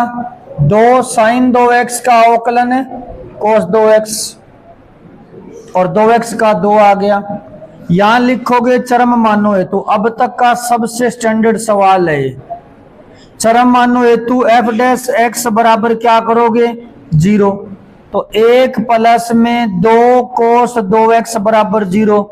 तो यहां से cos 2x का मान क्या आ गया? -1/2। ध्यान रखना, ये जो आपको अंतराल दिया है ये x के लिए है। किसके लिए ये अंतराल है? तो जब 2x के लिए करोगे तो ये डबल हो जाएगा, ये अंतराल है। तो 2x के लिए 0 से कहां तक हो जाएगा? 4 पाई तक हो जाएगा। तो आपको 2x के मान 4 पाई तक ढूंढने हैं, क्योंकि ये अंतराल x के लिए और सवाल में 2x है, तो अंतराल डबल हो जाएगा। यानी 2x के लिए आपको मान 4 पाई तक ढूंढने हैं, और x के लिए कहां तक ढूंढने हैं? 2 पाई तक। x के लिए तो 2 पाई तक ही है। अब cos 2x का मान 1/2 कहां होता है वो लिखना है। आप 2x भूल जाओ, 2x का काम इतना सा था कि अंतराल क्या करना था? डबल करना था, वो हो चुका। अब 1/2 मान cos में कितने डिग्री का होता है? कितना डिग्री का होता है बताओ? रेडियन में π/3 रेडियन का होता है। और इसे वहां ले जाओ जहां cos किसका होता है? छोटा सा क्वाड्रेंट बना रहा हूं मैं। cos माइनस का सेकंड में होता है और तीसरे में होता है। सेकंड में कौन कैसे लिखे जाते हैं? π-θ, 3π-θ ऐसे ही लिखते हैं। और थर्ड में π+θ, 3π+θ। समझ गए? तो ऐसे ही लिखना है। तो 2x बराबर लिखा जाएगा, जरा ध्यान देना। 2x बराबर लिखा जाएगा पाई माइनस में पाई बटा 3, और क्या लिखा जाएगा 3 पाई माइनस पाई बटा 3। ये हो गए सेकंड वाले। थर्ड वाले क्या होंगे बोलो? पाई प्लस में पाई बटा 3, 3 पाई प्लस पाई बटा 3। तो 4 तो हमारे ये मान हो गए, और 2 अपने ये लिमिट वाले हो गए, 0 और 2 पाई। ये सारे मान आपको फलन में रखने डायरेक्ट, और कुछ नहीं करना, डायरेक्ट फलन में रखने। 1 2 3 4 5 6 मान है, 6 मान फलन में रखेंगे। इसमें जो बड़ा उत्तर आएगा वो हमारा उच्चतम मान है, जो छोटा आएगा वो निम्नतम है। ये बात समझ में आ गई आपके? तो सबसे पहले 0 ही कर देते हैं, सबसे छोटे।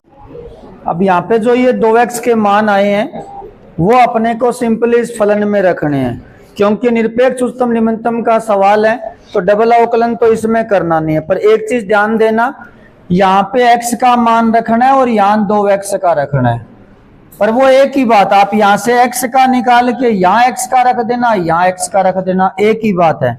तो पहले यहाँ से x का मान निकालते हैं।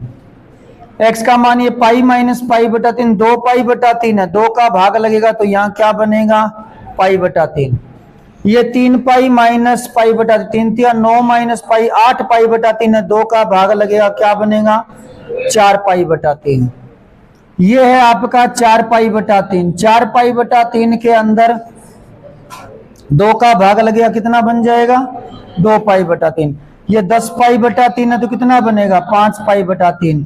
0 का 0 रहेगा, लेकिन 2 पाई की जगह क्या हो जाएगा पाई हो जाएगा। ठीक है, ये x के मान आ गए। ये x के मान जितने भी हैं 6 हैं, 6 के 6 हमें इसमें रखने हैं। तो पहले में रख देते हैं। f x की जगह रखना है पाई बटा 3, तो x की जगह यहाँ पाई बटा 3 करना है, प्लस में साइन 2 और x की जगह पाई बटा 3। समझ गए?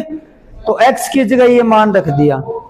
अब मान निकाल लेते हैं। पाई बटा 3 का पाई बटा 3 है ही, और साइन 2 पाई बटा 3 कैसे निकालोगे?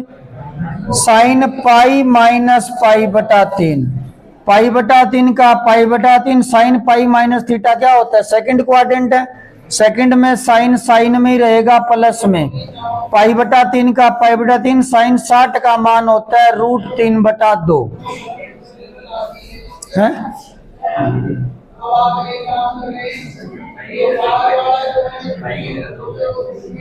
कहाँ यहाँ क्यों होगा पाई माइनस पाई बटा 3, 2 पाई बटा 3। अरे x की जगह तो पाई बटा 3 ही होगा, यहाँ नहीं होगा। यहाँ x का मान लिखा है, यहाँ 2 पाई था, 2 का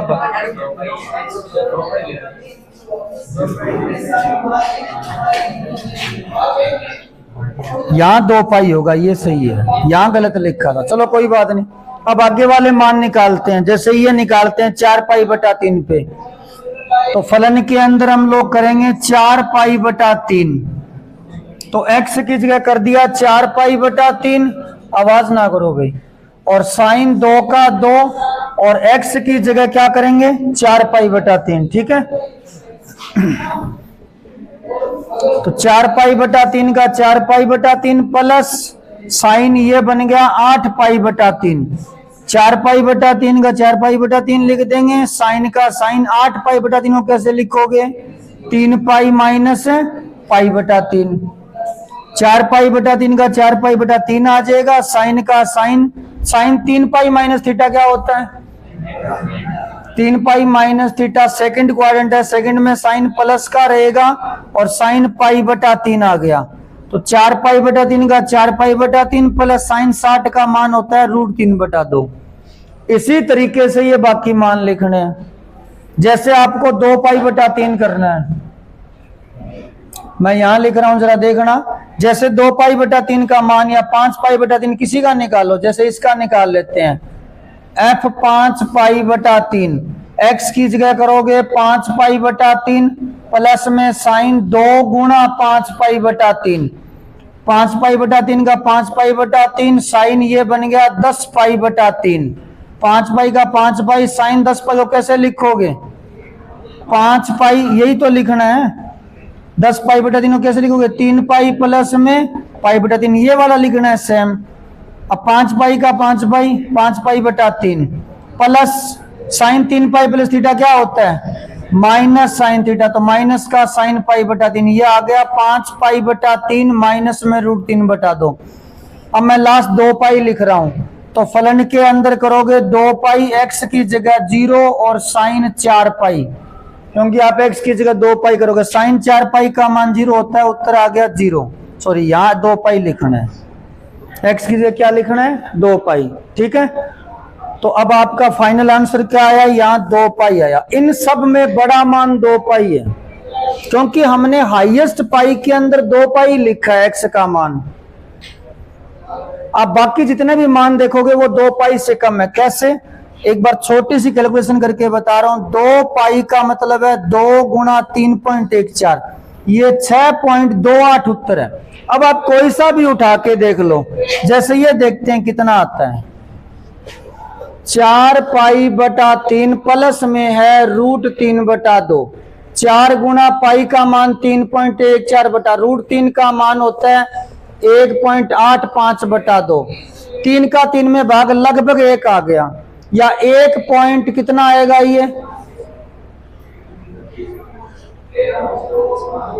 नहीं 3 4 14 भाग 3 1.04 लगभग आएगा, तो ये 4 एकम 4 पॉइंट कुछ आएगा, और ये 0.85 है, 0.18 है ना, 0.9, तो ये लगभग 4.9 के आसपास उत्तर आ रहा है,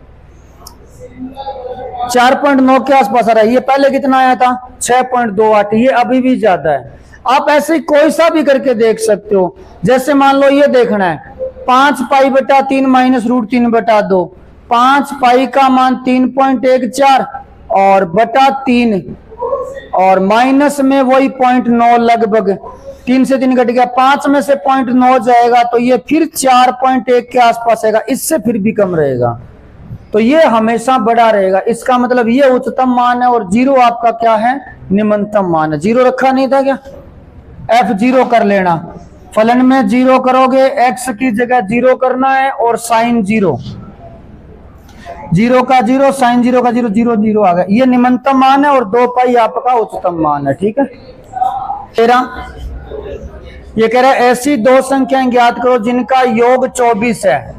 तो पहली संख्या मान लेते हैं x है, तो दूसरी क्या होगी, 24 माइनस x। ये कह रहा है ऐसी 2 संख्याएं ज्ञात करो जिनका योग 24 है, तो इन दोनों का जोड़ 24 ही है, और इनका गुणा उच्चतम होना चाहिए। इन सवालों में एक बात विशेष ध्यान रखना, जो हमसे उच्चतम निम्नतम करवाए वही हमारा फलन होगा। आगे जितने भी सवाल हैं उसमें आपको फलन दिया नहीं मिलेगा, कोई एक आधे सवाल में मिल सकता है, बाकी आपको फलन खुद बनाना पड़ेगा। और फलन किसको बनाओगे, उसको बनाओगे जो आपको उच्चतम या निम्नतम करना है। जैसे कि मान लो यहां इसने बोला इनका गुणा उच्चतम होना चाहिए, तो आप x और 24 माइनस x का गुणा फलन बनाओगे।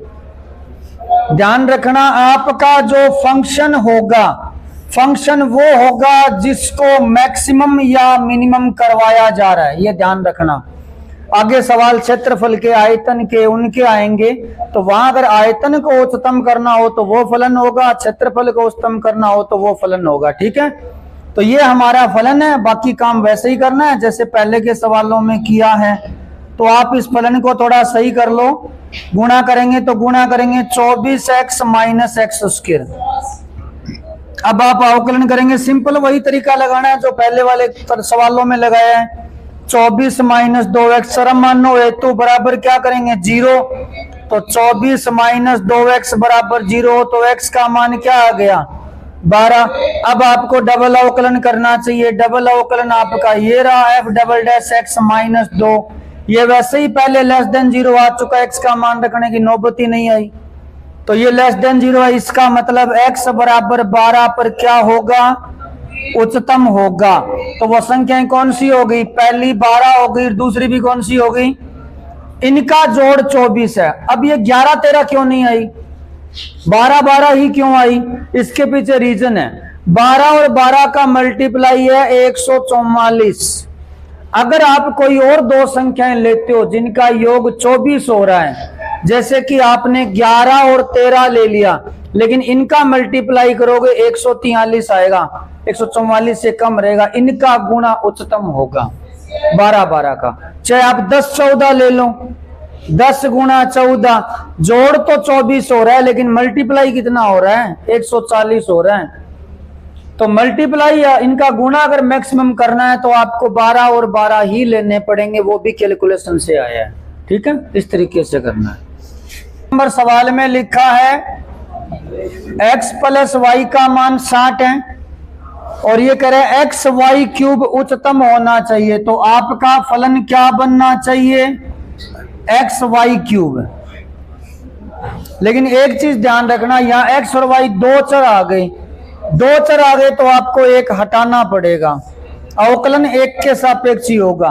तो हटाने के लिए एक काम करते हैं, यहां से y का मान निकालते हैं 60 माइनस एक्स और वो इसमें कर देते हैं, x y की जगह करेंगे 60 माइनस एक्स की पावर 3।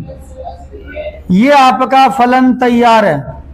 अब इसका फर्स्ट इंटू सेकंड से अवकलन कर दो, तो एफ एक्स का एफ डैश हो गया, 60 माइनस एक्स की पावर 3 पड़ी है, एक्स का 1 प्लस में एक्स फिक्स, 60 माइनस एक्स की पावर 3 का 3 घात आगे आ गई, 60 माइनस एक्स का स्क्वायर और एक्स का माइनस 1 और हो जाएगा। अब चरम मानो हेतु बराबर 0 करते हैं, कैलकुलेशन देख लो यहां से, बाद में पूछते फिरोगे।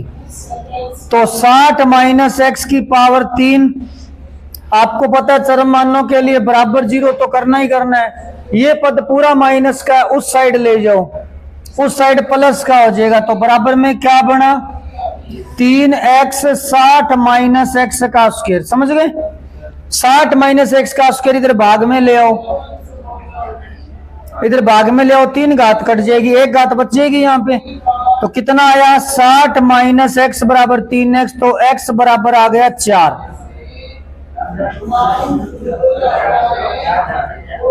है, हाँ 4 का भाग सॉरी 15, तो x का मान 15। तो पहली संख्या आपकी 15 हो गई और दूसरी कितनी हो जाएगी, 45।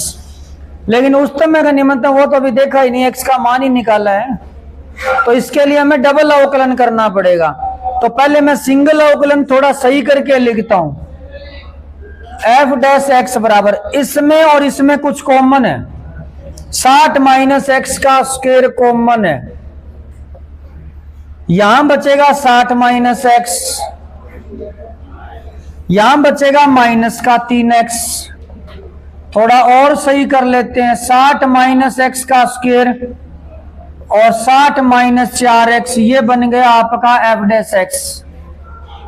अब इसका डबल डैश कर देते हैं, चाहो तो पहले 4 कॉमन ले लो, 60 माइनस एक्स का स्क्वायर 4 कॉमन लेंगे, 15 माइनस एक्स, ये एफ डैश एक्स है। अब डबल डैश कर देते हैं, 4 का 4 फर्स्ट इंटू सेकंड से होगा, तो 60 माइनस एक्स का स्क्वायर फिक्स और गुणा किसका होगा, 15 माइनस एक्स का अवकलन माइनस 1 प्लस, अब की बार 4 गुणा 15 माइनस एक्स फिक्स है और 60 माइनस एक्स के स्क्वायर का क्या होगा, 2 गुणा में 60 माइनस एक्स, 2 घात आगे आ गई, माइनस एक्स का होगा माइनस 1। थोड़ा और सही कर लेते हैं इसको, ये माइनस में 4 60 माइनस एक्स का स्क्वायर, फिर माइनस में 4 4 2 8 हो गई, सॉरी यहाँ 8 हो गए, 15 माइनस एक्स 60 माइनस है। अब देखते हैं प्लस आएगा माइनस, एक्स की जगह रखना क्या है, एक्स की जगह क्या रखना है, चलो 15 रख देते हैं, माइनस 4 60 माइनस 15 का स्क्वायर, 15 माइनस 15 60 माइनस एक्स की जगह 15, ये 0 हो गया, ये पद किसका है, माइनस का, ये 0 हो गया, इसकी वजह ये लेस देन 0 आ गया, और लेस देन 0 आ जाए तब क्या होता है, उच्चतम। तो x बराबर 15 पे ये उच्चतम है और संख्या है 15 और 45।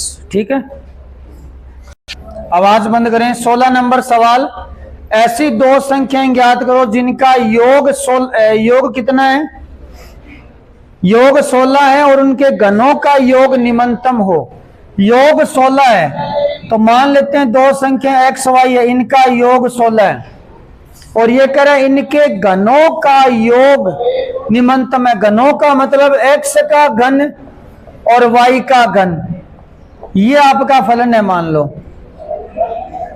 ये कह रहे हैं इनके घनों का योग निम्नतम होना चाहिए। घन का मतलब है एक्स का घन वाई का घन, और आपको मैंने बताया था जिसको उच्चतम निम्नतम करना होता है वही फलन होता है। इसमें उच्चतम निम्नतम किसको करना है? घनों के योग को।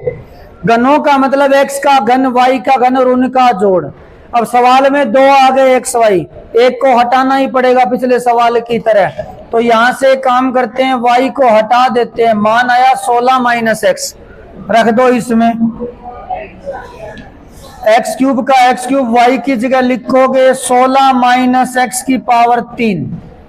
तरीका वही, अवकलन करो, डबल अवकलन में मान रखो और उत्तर पाओ। तो पहले अवकलन कर देते हैं। एफ एक्स का अवकलन क्या होता है? एफ एक्स का अवकलन एक्स क्यूब का 16 माइनस एक्स की पावर 3 का 3 घात 16 माइनस एक्स का स्क्वायर और एक्स का चरम मानो हेतु बराबर 0 ले जाओ। या एक काम करते हैं, 3 पहले कॉमन ले लेते हैं। यहां बचा एक्स स्क्वायर माइनस में 16 माइनस एक्स का स्क्वायर, 3 आगे ले x square minus 16 minus x square, ये आपका एफ डैश एक्स है। अब चरम मानो हेतु बराबर 0 करेंगे, बराबर 0 करेंगे, माइनस वाला पद उधर चला जाएगा। तो एक्स स्क्वायर बराबर 16 माइनस एक्स का स्क्वायर, स्क्वायर से स्क्वायर कट गया, x बराबर 16 माइनस एक्स, तो 2x बराबर 16, तो x बराबर कितना आ गया? 8। अब आपको इसका डबल अवकलन भी करना होगा। 3 तो पड़ा एक्स स्क्वायर का 2x, डबल अवकलन कर रहा हूं, और माइनस में 2 आगे आ जाएगा, यहां बचा 16 माइनस एक्स, और माइनस एक्स का माइनस एक और हो गया, वो हो गया प्लस एक्स।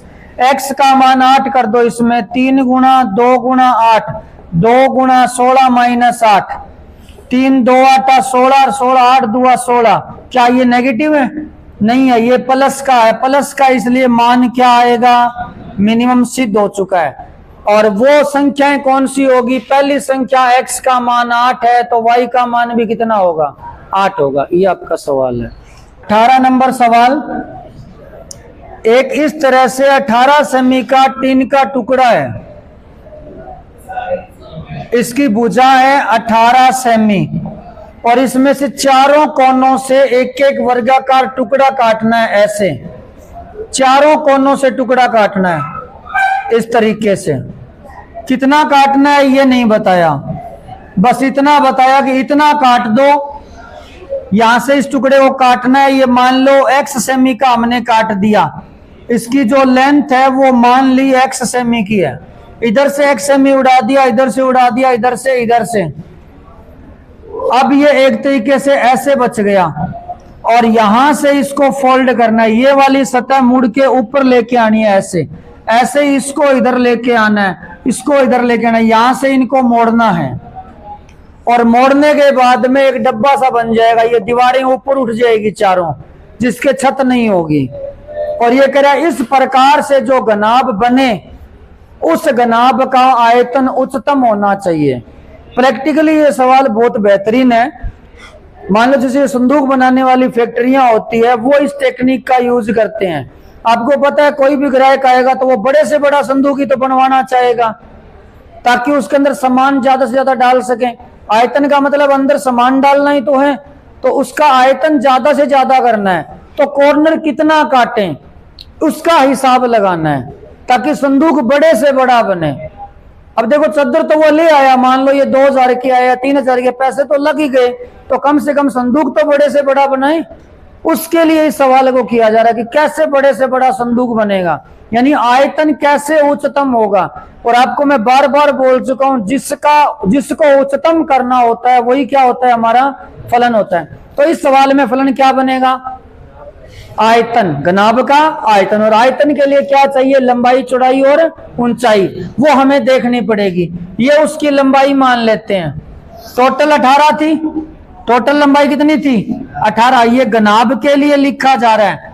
अब लंबाई कितनी बचेगी, x इधर से गई, x इधर से गई, कितनी बची 18 माइनस 2x सेमी। वृत्त चौड़ाई कितनी बची, ये चौड़ाई इतनी बची है, x ये गई, x ये गई, 18 माइनस 2x। हाइट, ये फलक जब ऐसे मुड़ के ऊपर होगी तो हाइट तो यही बनेगी ना, या इधर से देख लो ये वाली हाइट बनेगी। तो ये है कितनी x, तो हाइट इसकी x सेमी है। अब हमें आयतन को उच्चतम करना है, तो हमारा फलन होगा इस घनाभ का आयतन, और आयतन का मतलब होता है लंबाई चौड़ाई ऊंचाई का गुणा। तो लंबाई 18 माइनस 2x, यही चौड़ाई है तो स्क्वायर कर देते हैं, और ऊंचाई x का गुणा कर दिया। अब भूल जाओ इस सवाल में क्या दिया क्या नहीं दिया था, आपके सामने फलन तैयार है, बस इसका क्या करना है, अवकलन करना है और कुछ नहीं करना। x बराबर फर्स्ट इंटू सेकेंड से कर रहे हैं, ठीक है। तो x फिक्स कर दिया, 18 माइनस 2x की स्क्वायर का 2 घात आगे आएगी, और 18 माइनस 2x, और 2x का माइनस 2 और होगा, प्लस में अब की बार 18 माइनस में 2x का स्क्वायर फिक्स, और x का 1 हो जाएगा। थोड़ा इसको सही करते हैं, कॉमन ले लेते हैं, 18 minus 2x, 18 minus 2x common ले लिया, यहां बचा माइनस का 4x, 2x और माइनस का 4x, और प्लस में बचा 18 माइनस 2x। ये 18 माइनस 2x पड़ा है, ये बन गया आपका 18 माइनस 6x। आप चाहो तो यहां से 2 कॉमन ले सकते हो, यहां बचा 9 माइनस x, यहां से 3 कॉमन ले सकते हो, तो यहां बचेगा 3 माइनस 3 कॉमन लेंगे, 6 कॉमन ले लो, यहां से 6 कॉमन लेंगे तो क्या बचेगा 3 माइनस x। अब यहां से चरम मानो, एक तो बराबर 0 कर दो, बराबर 0 करोगे, एक तो आएगा x का मान 3, एक आएगा x का मान 9। x का मान 9 तो हो ही नहीं सकता, क्योंकि अगर भुजा 9 सेमी इधर से काट देंगे, 9 सेमी इधर, तो संदूक बचेगा ही नहीं, तो 9 तो हो नहीं सकता, इसलिए x का मान क्या आया 3। अब आयतन उच्चतम होगा या निम्नतम होगा, उसके लिए डबल अवकलन करना पड़ेगा। तो ये आपका सिंगल अवकलन है dv dx, इसका दोबारा कर रहे हैं D square V D X square, 2 छिके 12 बार पड़ा, इसका फर्स्ट इंटू सेकंड से कर दो, तो 9 minus x fix, 3 minus x का माइनस 1, अब की बार 3 minus x fix, 9 minus x का माइनस 1, इसमें आपको x की जगह 3 रखना है, तो 12 9 माइनस 3 माइनस 1, 3 माइनस 3 रखना है ना, सॉरी प्लस 3 रखना है, और माइनस 1, ये पद 0 हो गया, 9 माइनस 3 6, 6 का माइनस 6 का 12 माइनस 72 आ गया, माइनस 72 लेस देन 0 है, इसका मतलब आयतन उच्चतम होगा, बस इतना ही है। की बार जो चद्दर है वो आयताकार है, इसकी लेंथ 45 और हाइट कितनी है, ऐसे ही वर्गाकार टुकड़े काटने हैं, ऐसे ही इसमें वर्गाकार टुकड़े काटने हैं x के, तो अब की बार लंबाई कितनी बचेगी 45 माइनस 2x, चौड़ाई कितनी बचेगी अब की बार 24 माइनस 2x, और हाइट कितनी होगी x। वैसे ही आयतन निकालना, आयतन ही निकालना होगा, इसमें काटे जाने वाले वृत्त की भुजा कितनी हो, जिस संदूक का आयतन उच्चतम हो, तो लंबाई गुणा चौड़ाई गुणा ऊंचाई करना है, फर्स्ट इंटू सेकंड से आपको अवकलन करना पड़ेगा। सेम सवाल है, कर लेना ये, ठीक है। 19 नंबर सवाल में ये दिया है कि एक आपको वर्त दिया है और इसके अंदर सभी आयतों में वर्ग का क्षेत्रफल उच्चतम होता है। बहुत ही बेहतरीन सवाल है ये। आपको इसके अंदर एक आयत दिया है, जरा ध्यान से समझना, इस सवाल की जो वर्डिंग है उसको समझना। ये ABCD कोई एक आयत है। देखो इस सवाल में लिखा क्या है, क्या चीज सवाल में दी होती है, क्या आपको सिद्ध करना होता है, वो इन शब्दों में ही पहचानना है। तो सबसे पहले एक जरूरी बात आपको बता देता हूं, इन सवालों में जो दिया होता है उसका सब कुछ अचर रहता है, ये ध्यान रखना। जो दिया होता है उसका वो सब कुछ अचर रहता है उसका, चाहे उसका क्षेत्रफल हो, चाहे उसका आयतन हो, चाहे उसकी त्रिज्या हो, चाहे परिधि हो, चाहे परिमाप हो। जैसे इसने इस सवाल में लिखा है दिए वर्त में, तो इसका मतलब यहाँ वर्त अचर है।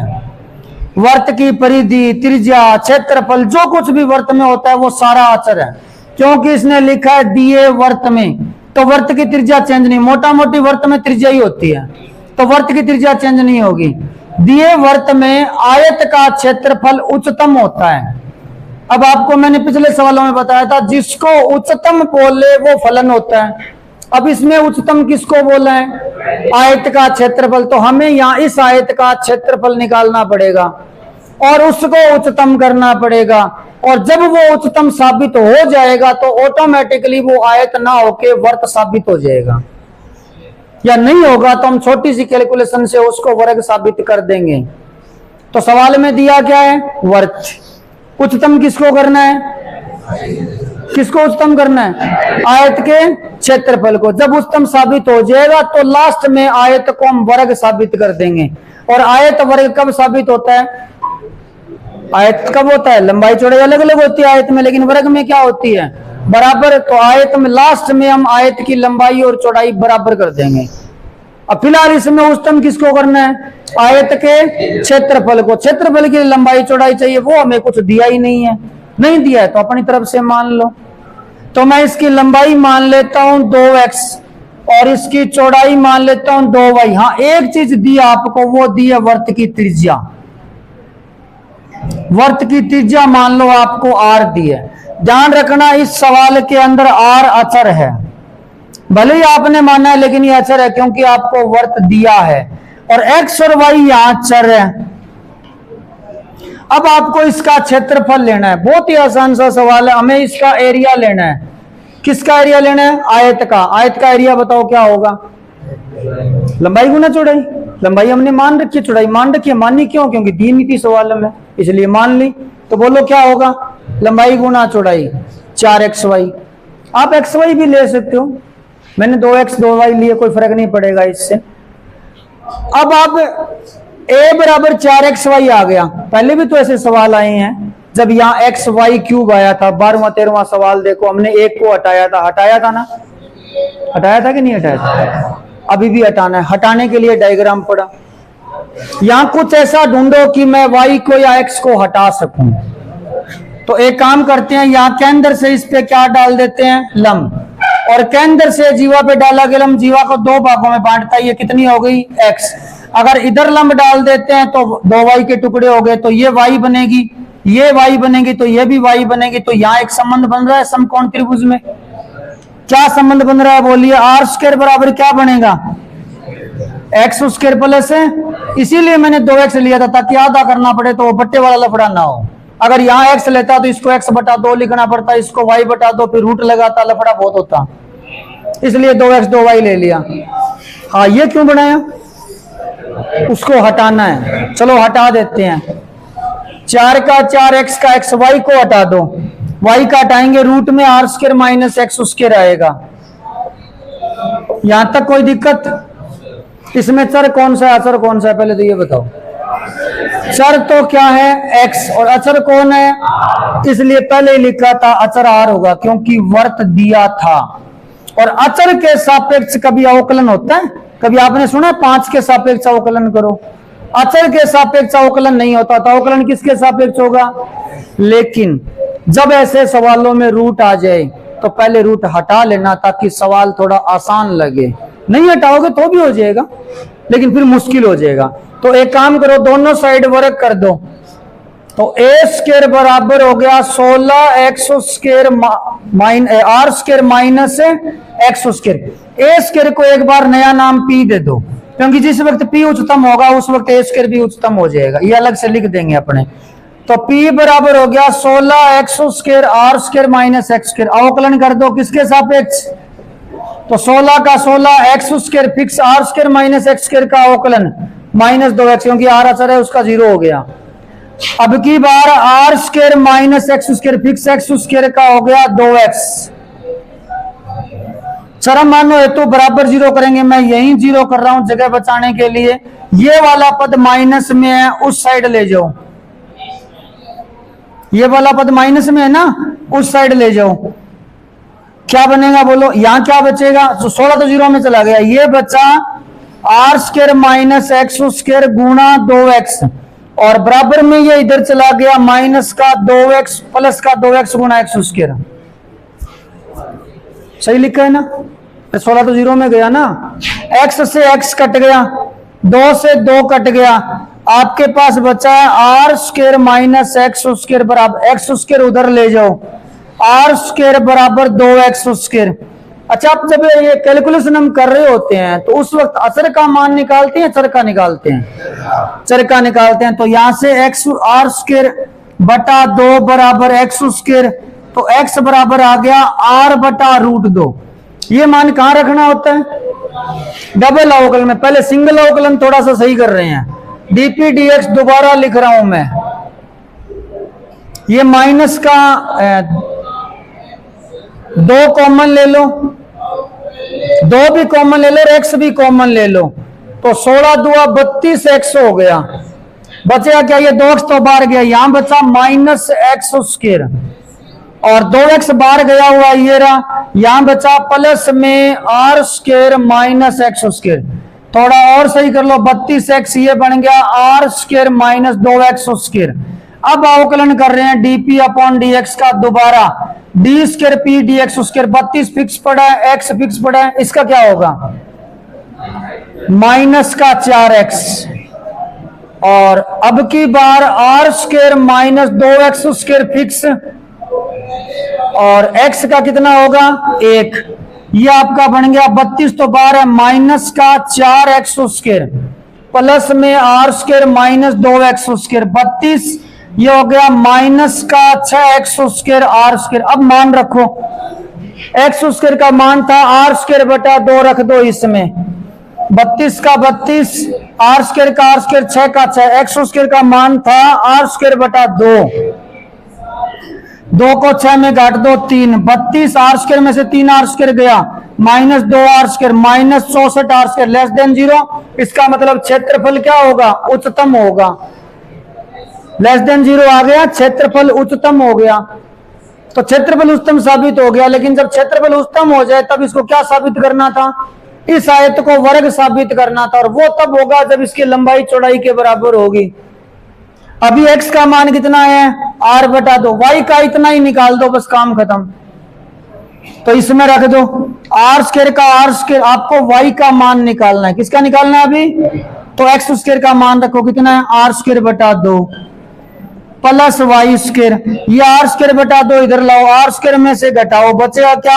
आर स्क्वायर बटा 2 बराबर वाई स्क्वायर, हटाओ रूट लगाओ, आर बटा रूट 2 पावर, आपका उत्तर आ गया। उतार लो, ये उतारना है तो